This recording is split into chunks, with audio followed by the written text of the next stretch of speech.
Hello, my name is Lauren Weffler, and I'm a student from West Liberty State College, and I work as a reporter for WLTV 14. And I would like to take some time today to open your eyes to an issue that is of dire concern to the residents of the Ohio Valley and the surrounding areas, and that is the issue of a new river bridge crossing.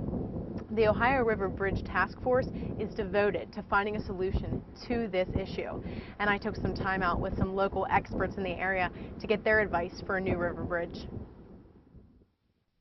Dr. John Brown spoke with WLTV 14 about the Market Street Bridge and the issues concerning the area bridges.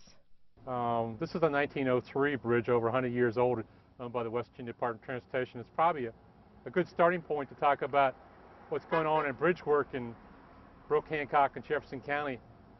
Just to sum up what's going on, this is October 12th in 2007, and we have 3 bridges within a 20-mile character area. And it's quite possible in the next 5 years we'll only have 1. The reason we need a new Ohio River bridge crossing is the fact that 2 of the 3 bridges in the 20-mile corridor are projected to at least close, looks like, in the next 5 years. And we're talking right now on October 12, 2007. The Market Street Bridge, owned by the West Virginia Department of Transportation, still is a very functional, safe bridge. But the closings are for this 100-year-old bridge are certainly on the waning part of the age looking at this bridge. And if we were down to 1 bridge, the issue would be the fact of job creation, safety, emergency access issues. But clearly we have a need, and I would say the fact the need is that something has to happen here in a short period of time, unless we will have a gap in terms of the emergency, safety, or job access issues. Actually, this is a 1908 bridge. The Fort Stewart Bridge is the 1928 bridge. And the Veterans Bridge, the most modern one, is the 1992 bridge. This bridge, believe it or not, carries about 5,000 to 6,000 vehicles a day. It means 5,000 or 6,000 vehicles have to go somewhere else. You close the Fort Stewart Bridge, which has comparable amount, you have 5,000 or 6,000 vehicles have to go somewhere else. And already the existing bridge in Veterans Bridge, 1992, is carrying about 15,000 right now. So you can add that up. You've got some further vehicular traffic and congestion is going to occur in one bridge, and some options are going to be closed because of that. Welcome to what we call the mixing bowl. This is truly where congestion meets the road here in northern West Virginia. What you're looking at to your left is the Fort Stewart Bridge, built in 1928. Was a toll bridge. Is now owned by the Ohio Department of Transportation. Has about 5,000 vehicles on it a day. It's closed to 18-wheelers or any major truck traffic, although there are a few trucks that do sneak by every day. To your right is the Veterans Memorial Bridge, built in 1992 for a cost of $70 million. 15,000 vehicular trips. A lot of 18-wheelers. Major corridor from the Pittsburgh International Airport to Ohio Turnpike in Columbus. What's important about this is the bridge to the left you're looking at, the Fort Stewart Bridge, is proposed to be demoed in fiscal year 09 in about 1 year at a cost of $6 million. Negotiations on trying to keep that bridge open are slight at this point. We'd love to have it used as a pedestrian bikeway type of entry. We're not sure if that's going to happen, but it's a discussion point. The Veterans Bridge you're looking at here, 1992 bridge, at least is projected to be the longest lasting, safest bridge if you look at the 3 bridges we have. We all hope that all 3 bridges remain, but relying on the Veterans Bridge is probably something we may come back to and have to deal with on a short period of time, hopefully, when the Market Street Bridge is closed in 09. And the Market Street Bridge, which is a 1908 bridge, 03 bridge, probably is going to be on its last legs. So that's a short history of the bridge and what's going on here. It's quite possible, it's quite feasible, the bridge to the right, Veterans Bridge, may be the only bridge open in this 35-mile corridor from Mountaineer Racetrack and Gaming Resort, or Knoll, all the way down to Wheeling. Now once again, it deals with jobs, it deals with safety, it deals with numerous things between communities and how they depend on each other. And it is truly an economic lifeline to all these communities. And you realize we're even only 15 minutes from downtown Pittsburgh. We're closer, actually at this point, commuting-wise, we can get to the Pittsburgh International Airport faster from this point, about 40, 45 minutes than we can from downtown Pittsburgh. So it's got some real economic advantages where we're at and how it can be accessed. So the economic development people on both sides of the river, gee, they've got this access, they've got this possibility of creating more jobs, but this bridge could, with the lack of a bridge, could be some issues. Brooke County Ambulance Director John Swartzwegger addressed the issue of how a new bridge would help emergency response time.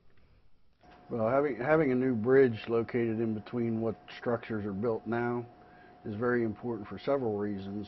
We have several landslides, flooding, so it's ideal for us to have that for mutual aid purposes, to give and receive mutual aid, quicker access to the hospitals, quicker access to interstate highways, and it's just a good thing overall. If there's something north of our area, we could use that bridge to get on Route 7 and go north to the Ohio hospitals and the Weirton Hospital, as well as Wheeling hospitals. So it gives us an extra avenue, north and south, to gain our goal of getting to the hospital as quick as we can. When you're talking about the golden hour of patient care for life-saving measures. So a routine trip that would take a half hour may take an hour and a half because you have to go the back roads and up through the hills to get to back to the main highway. So it is a vital part of the whole system as far as transportation and achieving our goal of getting the patient there within the golden hour. And now let me give you an example. If we have an incident at either the Koppers Chemical Plant in Follinsby or the Wheeling-Pittsburgh Steel Plant in Follinsby, where the fire department deems that we cannot go north, okay, we're stranded. Okay, we're stranded from the Ohio hospitals, we're stranded from the West Virginia Hospital, we're at Medical Center, unless there again we go out around, which is going to add at least a half hour to 45 minutes to our time. And our next option is to go south to Wheeling, which is another 30 to 40 miles from that point. And that can realistically happen because of the chemicals involved and not being allowed to go through the area. So having a point in between the structures, between the Veterans Bridge and the city of Wheeling is a vital part of what we need to accomplish here as far as not only commercially but emergency service-wise. Gary Mercer, a longtime employee of AEP, gives his personal story about how he has been known to row a boat across the Ohio River just to get to work. I was rowing across the river basically because if I drove, it would take approximately 40-45 minutes to get to work one way, being that I had to go up to Steubenville and cross the bridge, back down Route 7. And then also when they were doing the road work on Route 2 up by the bridge, you had to go out around Route 2 up over the hill, come down in Weirton, cross the bridge. And with the traffic and the condition of that road also, it was just, you know, I could come down, get my boat and be here half the time.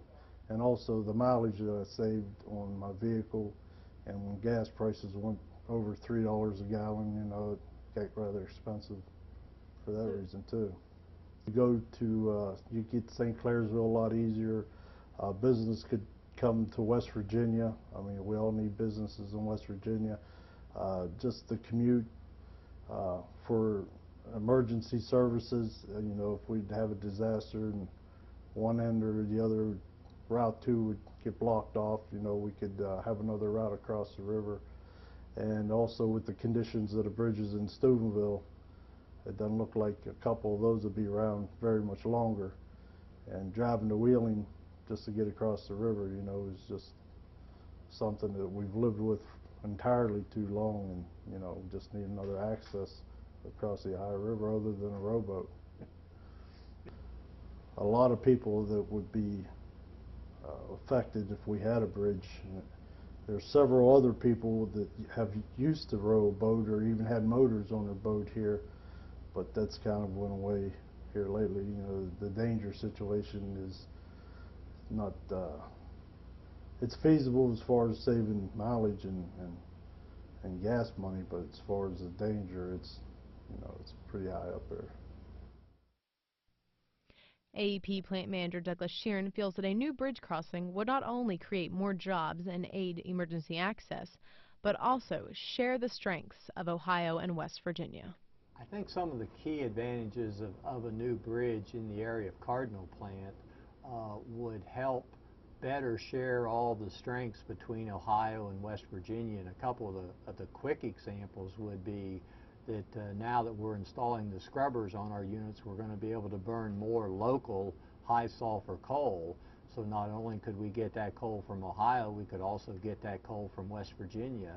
And the other thing it would open up is better access or more access to all the riverfront property on both sides that could be used for the things that the bridge could help with in terms of jobs would get us more access to the local coal that we talked about, which would get more mining jobs. It would also get jobs for the truck drivers to get coal here. And also they could work much more efficiently with the bridge as opposed to having to go all the way up to Steubenville or all the way down to Wheeling and cross the river. They could bring the coal straight over to Cardinal Plant, and there would be less truck time on the road. It'd be more efficient operation. There'd be less fuel consumed and a lot of other things gained that way. Okay, some of the other thoughts for maybe some of the other benefits from industry is folks that have to transport things up and down Route 7 or up and down Route 2 that may have to go all the way to Steubenville or all the way to Wheeling and then do some backtracking. If they could come across this new bridge, it may save some of their transportation costs and lower their overall product and make their business more efficient and more economically viable, hopefully for the long-term well-being of the valley. Looking into the future as far as how things would be without the bridge, if we look at so many of our employees that live across the river from the plant in West Virginia that travel up and down Route 2 every day, and a lot of them travel up to Steubenville and cross a bridge there. If you look into the future, there's a lot of possibility that Steubenville, instead of having 3 bridges, maybe down to 2 or maybe even down to 1 bridge between Steubenville and Weirton. So that would be a significant impact to our employees, the traffic on the bridge, and of course then that bridge is going to take a lot more wear and tear, which is going to create a lot of issues for not only our employees but also a lot of local industry and a lot of slowdown in getting people and material transported effectively. Well, I guess just the key, the big advantage I see to the new bridge is the opportunity is to share the best of both states, and I think that's critical for everyone. As you can see, there is an issue, and there are some dire concerns that need to be addressed. The issue of safety, the issue of emergency access, the issue of accessibility, and the issue of bringing more jobs into West Virginia and Ohio, and that is a major issue for both states. And I hope that you take some time to think about this, and I hope that you make the right decision. The choice is up to you.